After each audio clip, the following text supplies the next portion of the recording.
We all know that golf is a big sport in Canada. Canada boasts the highest participation rate per capita of any country in the world, in fact. But what we've never known is golf's economic impact. So 2 years ago at the National Golf Research Summit, the National Allied Golf Association decided it was time to find out. It commissioned a study on golf's impact on the economy, and today, outside Golf House, those numbers were released. The report, which was conducted by the Strategic Networks Group Incorporated, revealed some pretty staggering numbers, including $11.3 billion of Canada's gross domestic product was through golf. That number included 340,000 jobs, 43% of which are student jobs, $7.6 billion in household income, over $1 billion in property and other indirect taxes, and $1.9 billion in income taxes. The report also went on to say that golf courses and their facilities and standalone driving and practice ranges attributed for $4.7 billion in income, and according to Statistics Canada, that number rivals the revenues generated by all other participation sports and recreation facilities combined.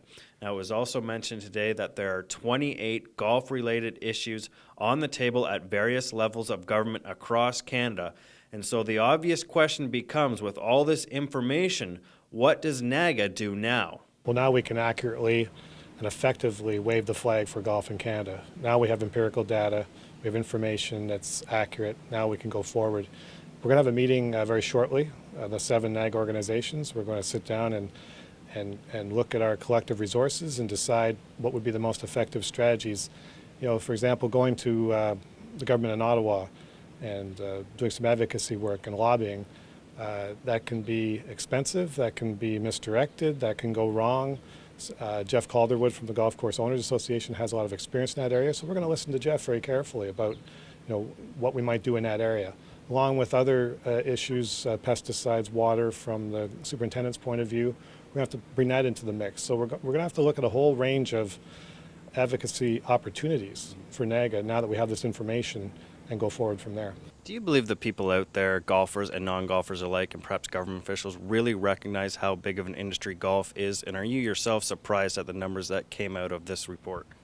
Yeah, I shouldn't be shocked, but I was. It is a huge industry. I wasn't necessarily shocked with the absolute number, but then when you look at other industries, that's what shocked me, is that this industry is bigger than literally any other industry in Canada in the sports and recreation field. And yes, I don't think Canadians understand that, the lay people, and I don't think government understands that either. So I think it's a very valuable tool for us to use as we move forward.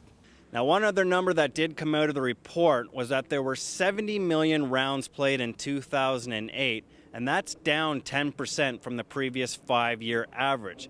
But Jeff Calderwood of the National Golf Course Owner Association was very quick to point out that 2008 was a very poor year weather-wise across the country.